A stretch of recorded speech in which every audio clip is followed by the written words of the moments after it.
married me because I have strong arms to cultivate yams, Abi? Then try me, Okoro, try me. I will use the same strong arms to pound you like fufu. I cannot suffer in my mother's house and still come here to suffer. From today, it is fire for fire.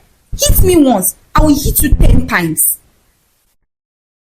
A long time ago, in the bustling kingdom of Omafia, there lived a man named Okoro.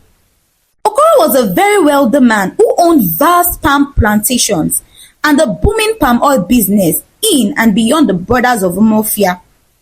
In fact, when you mention the names of wealthy men in Omafia kingdom, Okoro's name would always sit proudly among the top 3.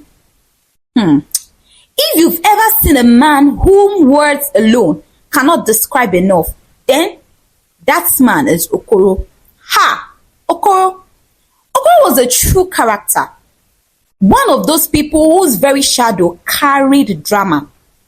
A man with so many flaws that his name was on the lips of every living thing in the village. Chickens, goats, children, market women, even the old men sitting at the village square. Everybody had something to say about Okoro. But the villagers never simply called him Okoro. No, they had gifted him a nickname that clung to him like palm oil on white cloths. Okoro the Rooster. And I know you may be wondering why. It is because Okoro was so loud. It was as loud as a rooster had done. In fact, people often swore that his mouth was louder than a talking drum and his heart harder than iron. From the way he strutted about the market square like a proud but purging rooster, chest puffed out, chin high, you would think he owned not only the village, but the people, the land, and even the air they breathed. Some strangers even mistook him for the king. And goats, yes, even goats, shifted aside when Okoro passed, as if they too knew trouble was approaching. Okoro derived joy from boasting about his wealth and telling everyone his net worth. At the palm wine joint, his voice was always the loudest, drowning even the songs of cricket at night. He would pound his chest and say, "You won't believe this. The last time I counted my palm trees, hey, it was over 10,000, and they all healthy and producing. No one in the entire kingdom of Omafia can boast of such wealth. Even the king himself invited me to the palace to shake my hand." Okoro is not a small Nemo. He is not a small man. It will take years to count my money. I am a man, a wealthy man, a man whose wealth is endless. And then, in the middle of his bragging, he would suddenly burst into a loud laugh. Laughter so violent that it shook the raffia roof of the palm wine joint like someone being tickled by spirits. The men around him would immediately rise, clapping, hailing, chanting his name. Okoro, Okoro, Okoro's pride would swell so big that it almost floated him off ground. He would lift his shoulders like a cock about to crow and laugh again, shaking his head as if even his own words were too sweet for his ears. "Serve everyone," he would shout at the palm wine seller. "Give them drinks. Give them meat. Let them eat and be merry. Okoro is here." And immediately, the feast would begin. Goat's meat on sticks, plates of nkwobi, jars of palm wine flowing like rivers in flood season. The men would eat and drink until their bellies stood like drums, while Okoro continued his dry and boastful speeches. And the men, they cheered him on with fake laughter and fake ales, who cared about the boasting as long as they filled their belly. To them, Okoro could call himself king of Omafia, emperor of the world, even the second sun in the sky. What mattered was that their belly was being filled with meat and wine. But pride was not the only problem Okoro had. No, his biggest problem was women. Yes, you heard me right, women. Okoro had plenty of money, and to make matter worse, he was extremely handsome, tall, dark, fine stature, broad shoulders, just the exact way women loved their men. But behind that fine packaging was nothing but disaster wrapped in good looks. Okoro was hard-hearted, that he was considered the worst nightmare any woman could ever face. It was dangerously easy for him to get any woman he wanted. All he needed to do was throw a little money around, buy one or two flashy gifts from the market, cheap things. But since they were coming from Okoro, the women would jump up with joy as though he had given them gold from the king's palace. After all, if it came from Okoro, then it must be very expensive, Abi. But the moment he paid your bride price, my sister, you are done for. No matter how radiant or beautiful you were before entering his house, just give Okoro 3 months, only 3 months, and you'll be looking like your wrinkled ancestral great-grandmother. To fear. What a curse. You see, Okoro never saw women as human beings. He believed women were properties that could be bought, owned, and used by men. He believed women were created only to serve men and nothing more. And so Okoro did the unimaginable to his wives. Just think of any cruel thing a man could do to a woman. Okoro had already done it and was. If you ever saw him beating his wife, you would think it was a professional drummer rehearsing beats for evil spirits. His blows and slaps had rhythm. He punished them the way an adult punishes a stubborn little child. And his wives were always terrified, too scared to even breathe the wrong way around him. There was one day, his wife, Oma, accidentally burnt a pot of yam. What did Okoro do? He commanded her to carry the old burnt pot and kneel under the scorching hot sun until he decided otherwise. And to him, that was a very lenient punishment because she was pregnant at that time. Imagine. Another time, he told his other wife, Obiageli, to kneel down and massage his belly all through the night while he slept. Why? Because she said she couldn't satisfy him in bed. He insulted her, calling her a salt tasteless soap, and kept abusing her until he snored off into dreamland, belly being rubbed like a king's charm.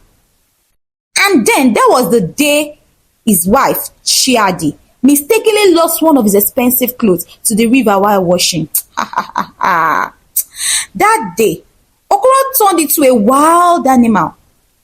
He beat her so mercilessly that you would think he was trying to break her bones one by one. Her body was covered in bruises from head to toe. And as if that was not enough, he locked her in a dark room without food or water for 7 days. 7 whole days. The villagers whispered about it, but who had the courage to face Okoro the Iron Rooster? And that is not even all. For all his boastings and big names, Okoro never truly cared for his wives. The moment he married a new woman, he would simply hand her a piece of land and declare, "Work, feed me, feed your children." That was his own idea of being a husband. Okoro was nothing short of a wicked husband and an irresponsible father. His money was never for his household. No, Okoro spent his wealth on himself, new clothes, gold chains, fine sandals, and on outsiders who didn't give a damn about him, while his name glittered outside like fresh palm oil. Inside his home, there was nothing but sorrow. Women with broken hearts and bent backs, faces swollen with ceaseless tears. Just imagine it. After toiling all day under the scorching sun and pouring rain, bending their backs on the farmland, struggling to feed the family, the wives will return home to still cook, serve, and satisfy a man who never thought twice before unleashing his fury upon them. No wonder many could not bear it for long. When the pain became too much, when the beatings turned their lives into living grief, the women would quietly gather their children and run. Because leaving the children behind was never an option. After all, abandoning them in Okoro's hand was the same as handing them over to death because he wouldn't care. And Okoro never grieved, never reflected, never changed. Before the villagers could even finish gossiping about one wife that had fled, Okoro would already be chasing another maiden. And without wasting time, he would marry again. 3, 4, 5, no, 7. In fact, Nobody could count anymore. Each one left in tears. Some escaped at midnight barefoot, carrying their babies on their backs. Others fled at sunrise without packing a single wrapper. And by the time Okoro opened his proud eyes, all he would see was an empty cooking pot and a cold bed. Yet, never once did Okoro blame himself. Instead, he would clap his hand in the village square and boast at the top of his lungs. Let them run. For every one woman that runs, 10 more will beg to marry me. Am I not handsome? Am I not rich? Who can resist Okoro the Iron Rooster? Now let me tell you something about the people of Omafia. They had sharp eyes and sharper mouths. Nobody matter escaped their lips. And Okoro's name was their favorite pepper soup. From morning till night, the villagers gossiped about him. At the stream, women fetching water would balance their pot and his. Have you heard? Let me tell you something. Okoro said his money is too much for any woman to finish. Let him bring it here. I will show him how yam and palm oil finish money in one market day. At the farms, men sharpening their cutlasses will shake their heads and laugh. Okoro again? That man's mouth is like a broken flute. It never closes. If pride was a disease, by now the healer would have refused to treat him. Even children turned him into their evening play. Whenever they gathered under the moon to play, Tente and Sue, they would suddenly break into a mocking chant. Okoro the Rooster, kukuruku. He shouts and he crows, but his wives all flew. Okoro the lion, hard like stone. He eats and boasts, but sleeps alone. The children will flap their arms like wings and scatter in laughter.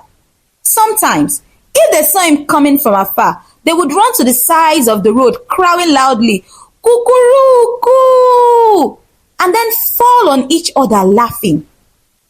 The women were no better.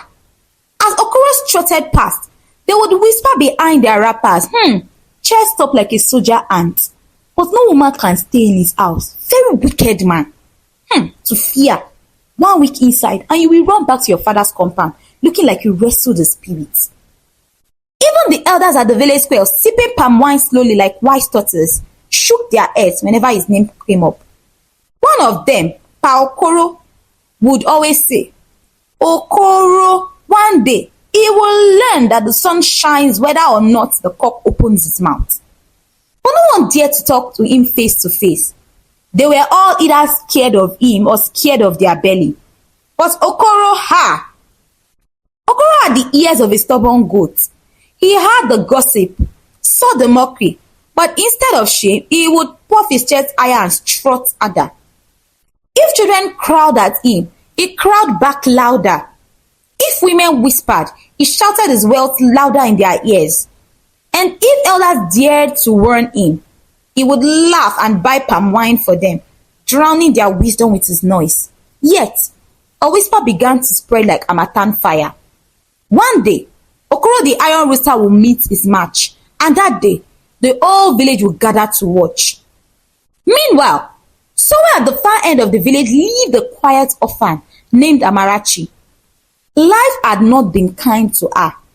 She was born by a single mother who one day disappeared like smoke in Harmattan, leaving the poor child in the care of her aged grandmother. From then on, Amarachi grew up the hard way, sweating, struggling, and doing every odd job the village could throw at her just to keep herself and her grandmother alive. But if you thought Archie would crush Amarachi, then you didn't know her spirit. Amarachi was built with the heart of a lioness. She was strong, bold, and not afraid to face life squarely. While other maidens walked with delicate steps, Amarachi walked with the strength of 3 men, carrying baskets, weeding lands, fetching water, pounding yam, anything that would keep her and her grandmother going. Of course, she didn't have the fancy things that maids showed off in the village. No shiny wrappers, no flashy beads, no expensive hairpins. But Amarachi never cared. When the village girls mocked her, calling her Mumu and laughing at her plain clothes, Amarachi would simply adjust her wrapper, raise her chin and walk away as though their words were nothing but dry leaves in the wind. Because Amarachi had something those girls didn't have. Hope. Hope that one day her suffering would end, hope that she would meet a man who would love her, cherish her, and take away the heavy burden life had placed on her shoulders. So she ignored the gossip and focused on her hustle. And the villagers could not help but notice. They whispered behind their backs, voices full of surprise and admiration. This girl is strong. See how she weeds land like a machine. Anyone who marries her will enjoy you. She doesn't fear work at all. They shook their heads in wonder as they walked past. But unfortunately, when Amarachi reached the marriageable age, no suitor came knocking at her door. Her mates were getting married one by one, yet not a single man ever stopped to say hi to Amarachi. The seasons turned, the years rolled by, and still no husband. Even the few who once showed small interest in her would suddenly develop cold feet and disappear as though swallowed by the earth. With each passing year, Amarachi's hopes sank deeper into sadness. The strong girl who once believed that suffering would end began to look like a woman cursed. Heart tore wherever she saw her age mates already carrying babies strapped to their backs, singing lullabies at the stream, or gossiping at the markets while breastfeeding. And the villagers, hey, their tongues were sharper than blades. Look at that wretched girl. They would sneer, pointing at her. See how well kept she looks. Nobody will marry her. She will grow old and die lonely like a forgotten goat. And then they will burst into laughter that stabbed her heart. Amarachi would return home from the market or farm, her wrapper dusty, her eyes heavy, and sit under the shade of the old tree in front of their house. There she would bury her face in her hands and cry bitterly, the kind of cry that shakes the chest like dry raffia in the wind. This was not the life she had dreamed of. Her grandmother, old and frail, would sit beside her, rubbing her back gently. "My daughter," she would whisper, "do not cry. Everyone has their own time, and your time will come.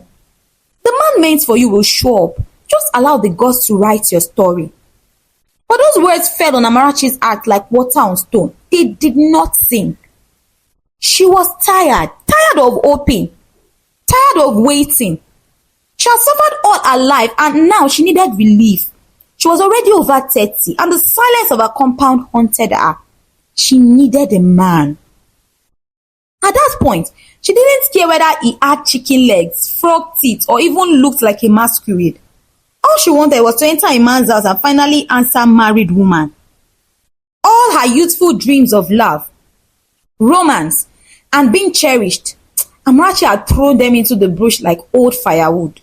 What she wanted now was simple, her husband, any husband. And it was in that desperate state that her path crossed with Okoro, the Iron Rooster. That very day, Amarachi had come to the market to sell her goods, large tuber of yam that were so massive, people gathered around in amazement. They whispered, wondering aloud how a single woman had managed to cultivate such giant yams from the soil. Some even bent down to touch the yams, shaking their heads in disbelief. Okoro, who had just finished selling off his palm oil and was riding home on his horse, noticed the small crowd gathered in a corner.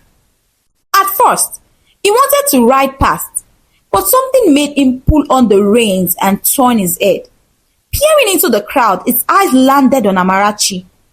And in that moment, Okoro froze. She was beautiful, yes, but not the fragile, pampered kind of beauty that Okoro was used to. No, this one carried a fire in her eyes, a kind of fierce strength only Aship could sculpt. Her clothes were plain, her head tied simply, yes, her presence shone brighter than any beat. She was focused, attending to her customers with quick hands and a firm tone. Okoro's eyes dropped to her arms, muscular, toned, like someone who had wrestled life itself and refused to be defeated. For the first time in his life, Okoro was looking beyond mere appearance. He liked what he saw. This woman was no ordinary maiden. She looked like someone who could survive war and still come out smiling. Then he overheard some market woman gossiping about her. That one, she cultivated these yams herself. She is strong like 3 men put together. Anyone who marries her has found gold. Okoro was stunned. A woman who could on her own cultivate and harvest yam of that size? His chest swelled with excitement. He began to imagine, if she was this hardworking, with the little she has now, then given a bigger piece of land, she would build an empire. His mind raced. This one is not like those weak, lazy, unlucky things I've been marrying all these years. This one's arms alone would feed 10 ridges in one afternoon. She will work hard on the farm, be a strong and handsome children for me, massage my tired back on the bed with those strong hands, and still cook my meal with respect. Perfect. This one was not just a wife. She was a lifetime investment. Okoro nodded to himself. Yes, he had just spotted his jackpot. Eager to make an impression, he quickly jumped down from his horse and bought several of the biggest tubers of yam from her store. Amarachi, too busy with her business, simply sold to him like she would to any customer. Okoro, chest high, loaded the yams, mounted his horse again and rode away, whistling happily to himself. His heart thumped with pride. He had found her. He had found the one. By the very next day, Okoro had begun asking questions about the mysterious maiden, and the responses he received sweetened his ears like honey. Everyone told him the same story, that she was strong, hardworking, well-behaved, respectful, and kind. They painted Amarachi as a perfect woman, a red jewel hidden in plain sight. Okoro's chest swelled even bigger. At last, he thought the gods had heard his cry. This was the woman he had been looking for all his life, the one who would meet all his needs and bend completely to his rules. So 1 week later, without wasting time, Okoro gathered his kinsmen, dressed in his finest wrappers, and marched straight to Amarachi's hut to ask for her hand in marriage. That day, Amarachi's joy nearly split the roof of the hut. Her happiness could not be contained. For the very first time in her life, a man had come officially to ask her hand in marriage. And not just any man, this was Okoro, the most wealthy man himself. The man whose beauty people said could wake the gods from their slumber. One of the wealthiest men in the entire Omafia. Now, before you even ask, but didn't she know who Okoro really was? My dearest besties, let me tell you, Amarachi knew. She knew very well. Okoro's stories had spread far and wide across the kingdom. Everybody knew how proud he was and how he bullied his wives and changed them like wrappers every market day. His name was like pepper in every mouth. But Amarachi didn't care. She was really desperate to get married. As long as Okoro was a man who had something between his thighs, she was going home. As long as she could finally call herself Mrs. and have a husband to silence the tongues of those who mocked her, she was ready. She didn't care if Okoro was the devil himself. At least, she wouldn't die single while her mate already had 5 children. So Amarachi said yes without a moment of hesitation. Okoro and his kinsmen left that day after fixing the next date for the traditional rites. By evening, trust Omafia, the news had spread through the entire village like fire in dry grass. Everywhere you turned, people whispered, "Awoo! Okoro is getting married again, and this time it is Amarachi, the strong girl." Many people shook their heads in pity. Does she not hear? Or is she deaf? Even rats and cockroaches in this village now know Okoro's story. Why would she enter his house willingly? I pity how she has signed herself into everlasting suffering.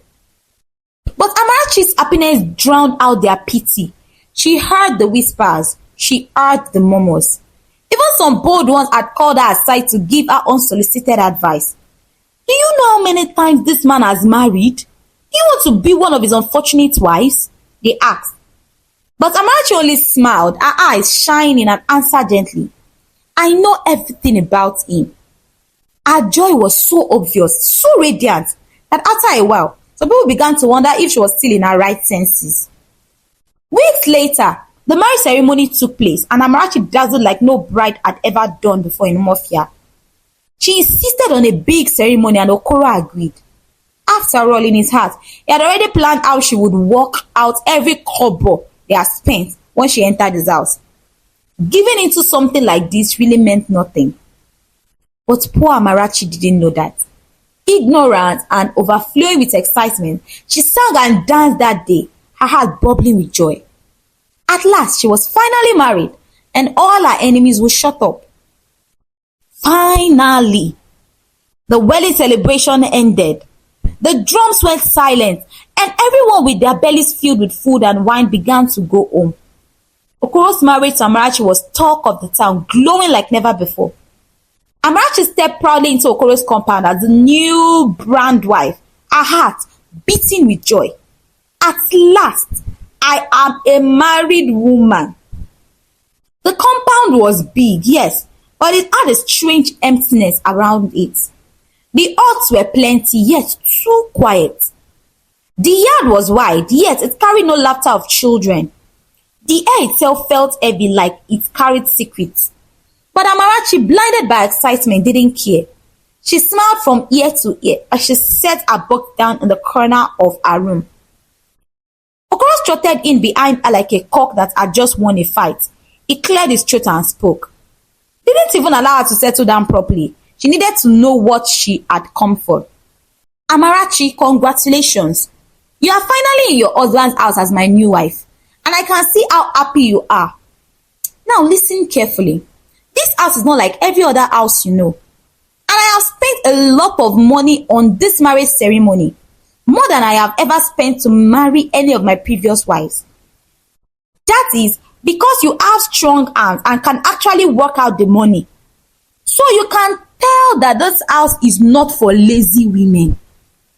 He paused, his eyes sweeping across the compound before continuing.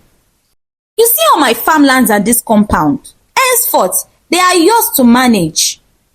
You will work and serve me, and you will never complain. Oh, do you want me to get angry? Oh, you do not want to see me angry. Do you understand me?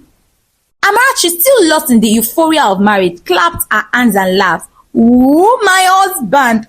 Talk small. I'm not lazy. After all, who do you think cultivated those giant yams you bought from me that day? I am ready for work. You don't need to worry. Okoro nodded proudly, satisfied. Good. This shows my investment was worth it. It will start tomorrow. Since my last wife left, all the water pots remain empty. Tomorrow morning, you will fetch 20 pots of water from the stream and fill them. After that, you will sweep the entire compound and clear the weeds around the fence. Then you will pound yam for me at noon. Don't be afraid. Very soon you will get used to it.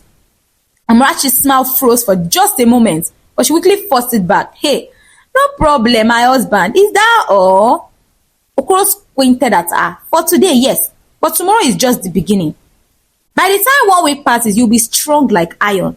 All you have to do this night is show me what you can do to your husband with your waist and hands. Amarachi smiled sheepishly. That night, Amarachi lay on the raffia mat, smiling to herself. After she had spent time with her husband in his inner chamber, she could tell that he was truly satisfied. He had asked her to go to her hut as he needed all the space he could get on his bed, but Amarachi didn't mind. She hugged the wrapper like it was a baby and whispered, at last, I am Mrs. Okoro. Let them mock me now if they can. She didn't know that sleep was the last peace she would enjoy for a long time. Because the very next morning, before the cock even crowed, Okoro's voice thundered through the compound. Amarachi! Amarachi, wake up! It's time to go fetch water. Amarachi, who had barely closed her eyes from all the dancing and bedroom work of the previous day, jumped up rubbing her sleepy face. She tied her wrapper and staggered to the door. My husband, but it's still dark, she yawned.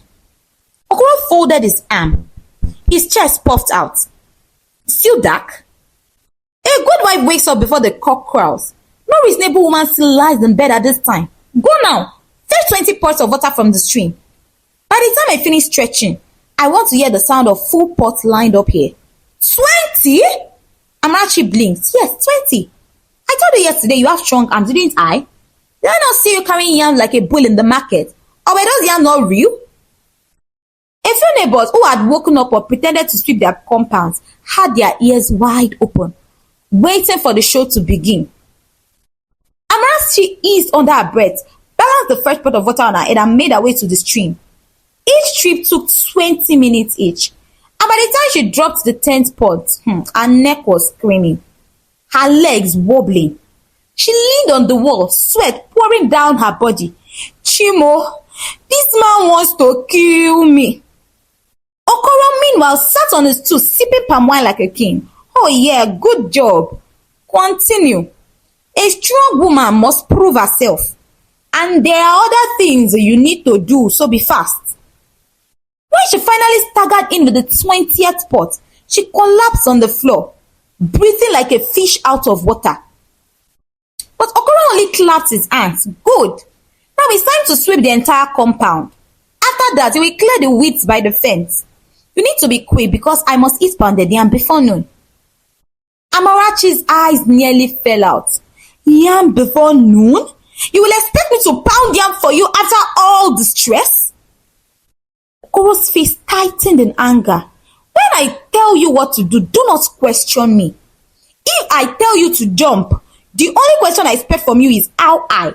So when I say I need pounded yam, what you should ask me is, my husband, how many tubers of yam can fill you? Amarachi's eyes glistened with tears. This was just the first day. The neighbors, hiding behind their fences, almost burst into laughter. One even whispered to another, didn't we say it? Amarachi's doomed life has started. Today we will not go to the farm. Let's sit here and enjoy this sweet show. By the time Amarachi finished sweeping the compound and weeding the fence, the sun was already high. She wiped her face with a wrap, muttering under her breath, God of my ancestors, what did I get myself into? Then she dragged the pestle and began pounding down with all the anger in her chest. Wham, wham, wham. Each strike shook the ground like thunder. Okoro sniffed the air as the aroma of soup filled the compound and licked his lips. Ha! This is how a real wife should be. Strong arms, good cooking skill. Amarachi, filled with anger, glared at him when he wasn't looking, sweat dripping from her nose. She had been through a lot in just one day. And this man didn't even seem to care about her. Don't worry. One day I will use this pestle to pound cess into your head, she muttered. And that was how Amarachi's marriage to Okoro began. Not with romance or sweet words, but with 20 pots of water, endless sweeping and weeding, yam pounding, and a warm-up to a battle that will shake the entire village of Omafia. By the time Amarachi had spent just 1 week in Okoro's house, she almost could not recognize herself anymore. The list of house chores was endless. Sweeping, scrubbing, cooking, washing. Then came the farm work. Okoro had given her a large piece of land to clear all by herself. I want big sized tubers, just like the one I saw you selling at the market, he commanded, pointing at the forest as if he was sending her to war. And to be honest, Amarachi was literally tired. Never in her life had she done the kind of back-breaking work Okoro demanded from her. Her hands bled from endless grass cutting, the blisters on her palm bursting like boiled granules. Yet, after suffering under the scorching sun, she would still return home to cook, clean, fetch water, and then at night drag her weary body to Okoro's bed because he expected her to satisfy him while he simply laid there, barely rising and falling, doing absolutely nothing. While Amarachi did all the job, both the man's job and the woman's job. But poor Amarachi didn't even know that something was wrong. After all, Okoro was the first man she had ever slept with. She thought it was normal. Adult people always said that a woman's duty was to please her husband and make sure he was satisfied. So she bore it quietly, even as her body screamed for rest. The villagers had begun to laugh and mock her wherever she passed. We warned her, we told her, but see how miserable she looks already. They jeered, shaking their heads. Some even spat on the ground to fear Kwa. Why would any woman in her right senses marry Okoro? She has not even seen anything yet. Weeks passed, then months. And in those few months, Amarachi had seen hell on earth. She came to know Okoro's true nature, wicked, selfish and heartless. Yes, he was wealthy, but his money never touched her hands. He spent it all on himself, buying flashy clothes, drinking barrels of palm wine with friends, chasing after frivolities, while Amarachi slaved like a farm animal to keep the house running. She was no longer a wife. She was a slave, or even worse than a slave. And on top of that, Okoro beat her mercilessly and rained insults on her head for the tiniest mistakes. If the soup had too much salt, blows would land. If she returned late from the farm, slaps followed. If the food lacked enough meat, food that he would not even bring money to cook, Amarachi would feel his fist and hear words that sliced her like a cutlass. I am a wealthy man, he would roar, his eyes bulging with madness. I am not from that useless poverty-stricken lineage of yours that the entire village mocks. You are nothing but a hungry girl I picked out of pity. Do you know who I am? I am Okoro the wealthy man. My wife must serve me like a king. Do you hear me? When I say meat in the soup, I do not mean all those tiny little things you call meat. I mean big chunks meat, big enough to fill my teeth, not those miserable bones you bring here. Useless woman. You will never try this nonsense again. His words struck Amarachi harder than his blows. He stripped her dignity away piece by piece until she felt smaller than dust. And after the beatings, with her tears still wet on her cheeks, Amarachi will kneel down beside him as he devoured the food like a starved frog, smacking his lips, licking every corner of his fingers greedily, while insulting her family name between mouthfuls. Yes, Amarachi had known him. She had known who Okoro was before marrying him, but foolish hope had deceived her heart. She had thought, maybe he would treat me differently. Maybe my story will not be like others. But now she didn't even have words to describe the torment she was living in. Even horrible felt so small. And the worst part, the part that broke her spirit, was that she had no one to run to. Because the truth was, they had all warned her. Amarachi's days grew darker with every sunrise. At night, when Okoro's snores filled the hut and the moonlight crept through the crack in the raffia roof, she would bury her face in her wrapper and cry silently. Her sobs were muffled so the neighbors wouldn't hear. But her heart bled with questions only the gods could answer. Is this what I prayed for? Is this the husband I begged the heavens to send me? I have labored all my life, yet my reward is chains and shame. Was I cut from birth? Oh, why did I live my quiet, suffering life to enter this raging fire? Her tears often soaked the mat until it felt like she was sleeping on the very river of her grief. Then one day, humiliation greeted her in public. Amarachi had gone to the market with a little money she managed from selling firewood. She wanted to buy meat to cook a decent meal, just so Okoro wouldn't descend on her with blows again. So she approached Abama, the meat seller, and carefully priced a small portion. But what she saw shocked her. Abama threw her head back and laughed mockingly, her voice sharp enough to cut through the chatter of the market. See who we have here. Amarachi, the wretched one. The woman that was born to suffer. They underpriced my meat. Look at you, foolish woman. Because we're desperate to get married, you ended up with that wild tyrant, Okoro. Look at how he's treating you miserably. We're better off single if you don't know. Her words hit Amarachi like whip. But Abama wasn't done. She leaned forward, her hand on her wide hips. Once upon a time, you were a hardworking woman. The whole village respected you. Now, you are nothing but a laughing stock. A slave to a man cursed by the gods. And you dare come here to price my meat 200 naira. I don't blame you. I don't blame you at all. Why not tell me to dash you all the meat for free now? Penniless rich man's wife. Look at your life. I'm even sure your chi has disowned you by now. They will be so disappointed at how stupid you are. She hissed loudly and flung her hands towards the basket of meat. Get out of here! I don't bring bad luck to my business. Please. Her voice carried across the market like the beat of a talking drum. And soon the other villagers turned to look. Their laughter rained down like stones.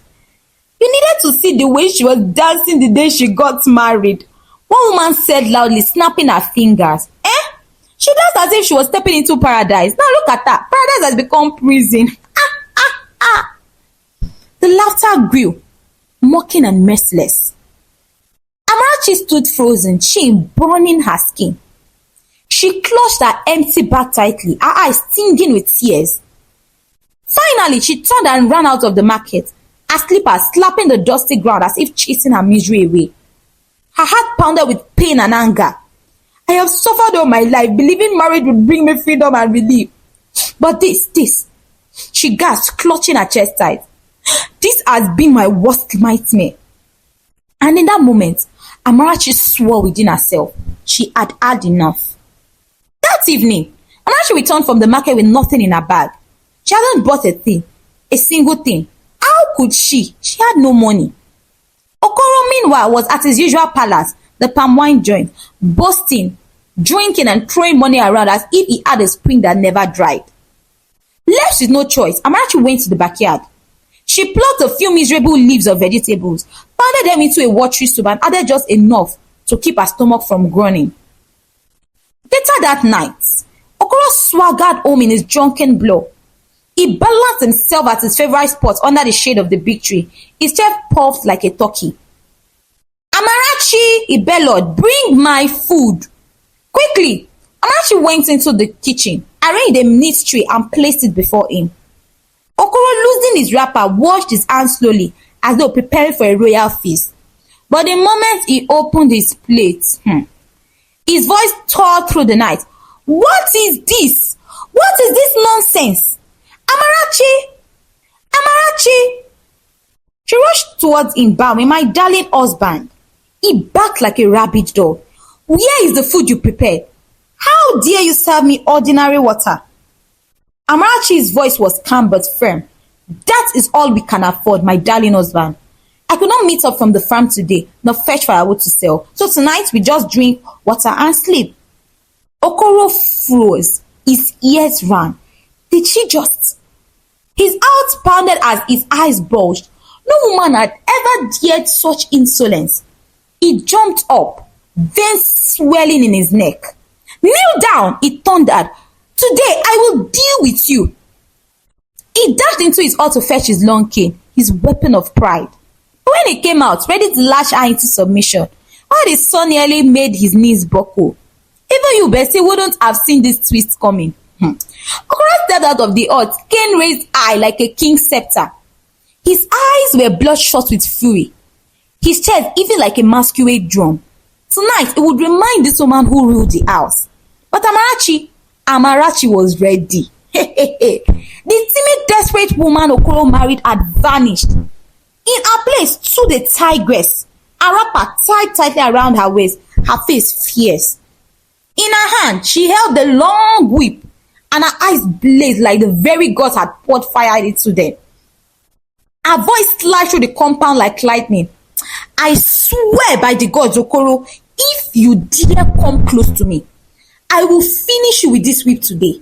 Okoro froze mid-step, his feet suddenly heavy. He blinked in disbelief. Amarachi, are you talking to me? Your husband. Amarachi scoffed. Her chest rising and falling like waves during a storm. Husband? You call yourself husband? Okoro, you are a very big man, oh. You want to kill me? Did I commit any crime by marrying you? Yes, I was desperate, I agree.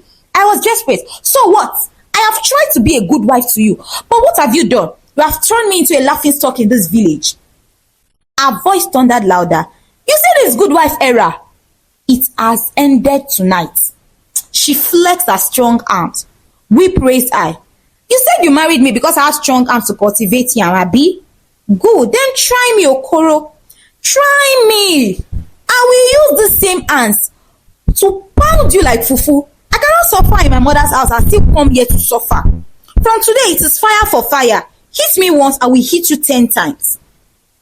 Okoro's mouth hung open. He had never, ever seen this version of Amarachi before. For the first time in his life, fear tiptoed into his proud chest. The neighbors who had repeatedly to sweep and peep through the fence almost dropped their brooms. Some clapped hands over their mouths, struggling not to burst into laughter. Others whispered, Ewo, Amarachi don't turn lion. Okoro's grip on the skin loosened. He took an uncertain step back. Amarachi advanced a step forward, her whip snapping in the air with a sharp crack that sounded like the voice of thunder. "Okoro!" she roared. "Do not try me tonight, unless you want to sleep in the land of your ancestors." Silence fell. Even the wind held its breath. Okoro swallowed hard. Without a word, he clutched his cane, turned sharply and stormed back into his hut. The door slammed behind him with a bang that shook the walls. Amarachi remained outside, chest heaving, whip still in her hand. The wind carried her words into the night like a promise. This is not over. This is just the beginning. By the next morning, the whole village had heard the story. Amarachi stood up to Okoro. She held a whip for him. They asked one another, eyes wide in disbelief. She warned him, fire for fire. The news spread faster than a Harmattan fire. From the stream to the market, from the farm to the palm wine joint. Everywhere, people whispered, shook their heads or burst into laughter.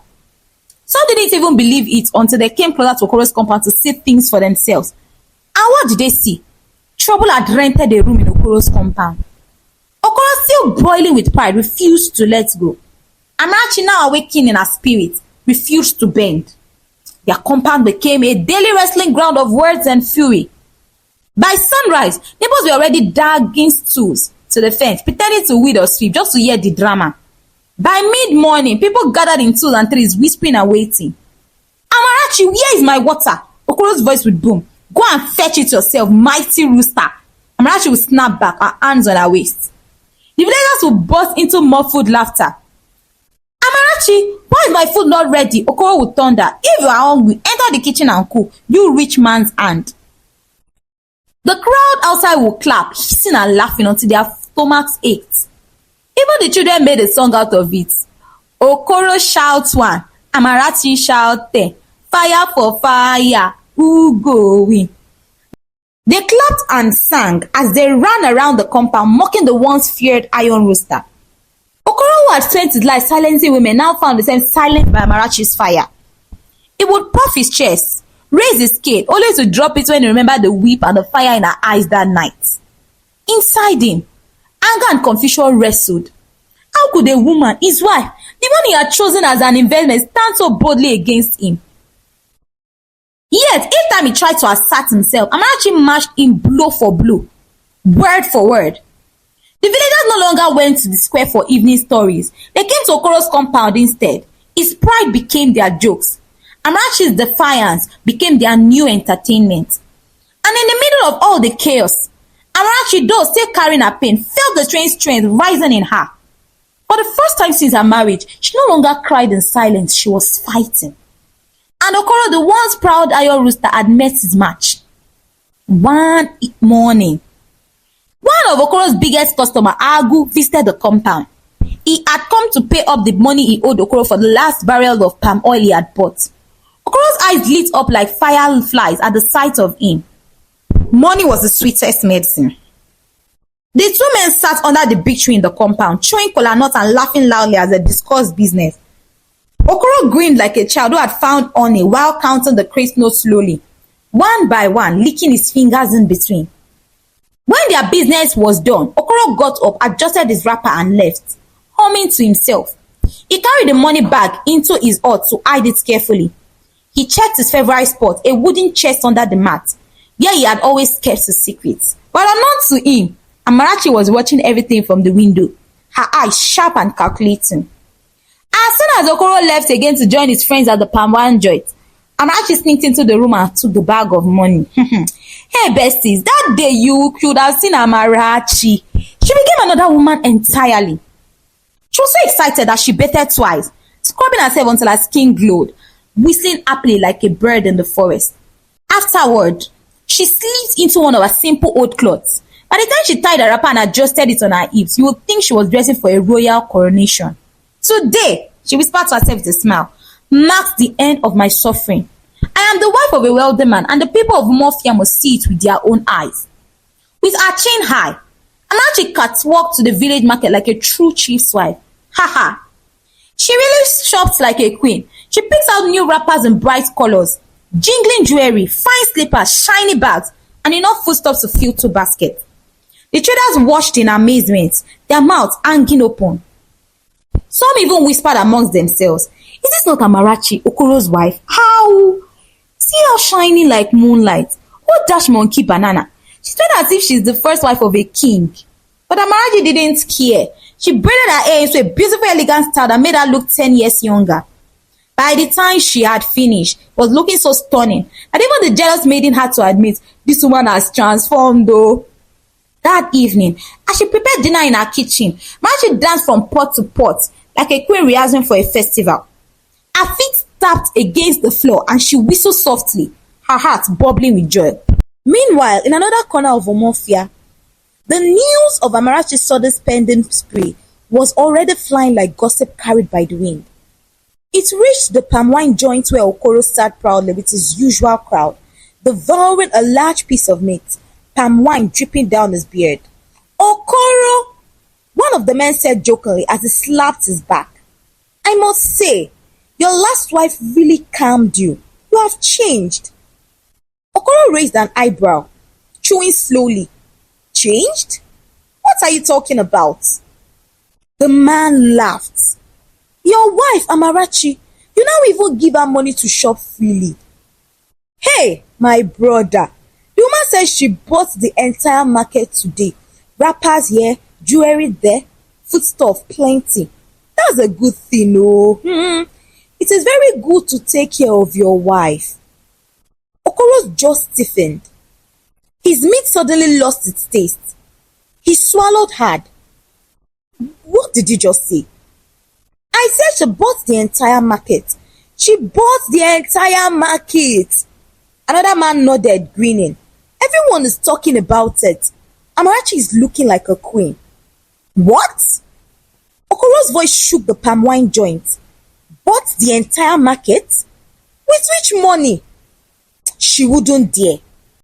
Before anyone could blink, Okoro jumped up from his stool, his wrapper nearly loosening in his haste. Without waiting for another word, he dashed out of the joint and began running towards his compound, his legs flying like a man being chased by fire. When Okoro stormed into his compound that night, his nose flared at the aroma of sizzling meat and spices floated through the air. He slowed his steps, confused, and peeked into the kitchen. There, before his very eyes, was a woman swirling and dancing as she stirred a big pot of soup, a wrapper clinging to her curves, her hair freshly braided, jewelry glistening in the firelight. She looked so radiant, so transformed, that at first he could not even recognize her. He rubbed his eyes and peered again. Amarachi, he gasped under his breath. Even the queen of Omafia could not match her beauty at that moment. But as his admiration turned to dread, his chest tightened. So it was true. Where did she get all this money from? Could it be? With his heart pounding, Okoro dashed into his hut, threw open the chest where he had hidden Agu's payment earlier.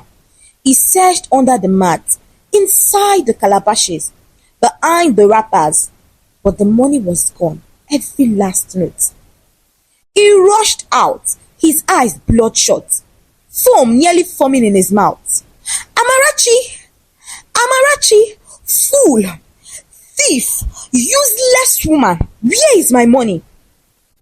Amarachi turned to him slowly, her face calm, her lips curved into a mocking smile.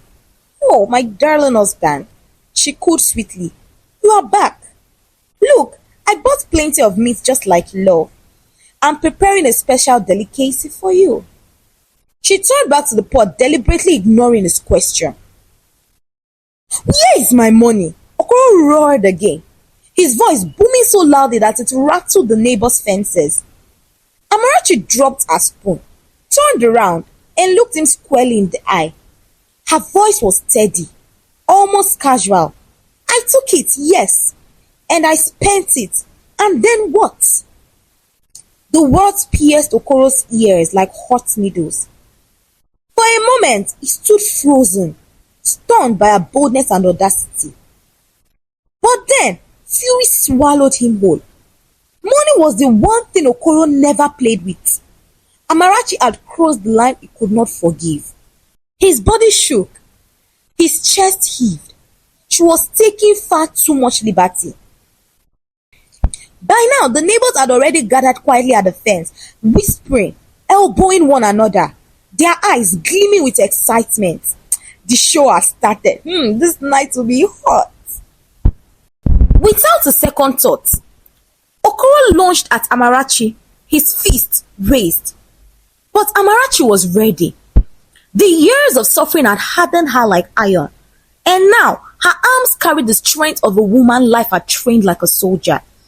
Blows began to rain, but this time they rained in two directions. Okoro's cane swung through the air, but Amarachi's whip lashed back harder. His slap landed, but her fist cracked against his jaw like thunder. The kitchen turned into a battlefield. Pots clanked, stew spilled, fire hissed as embers scattered on the ground.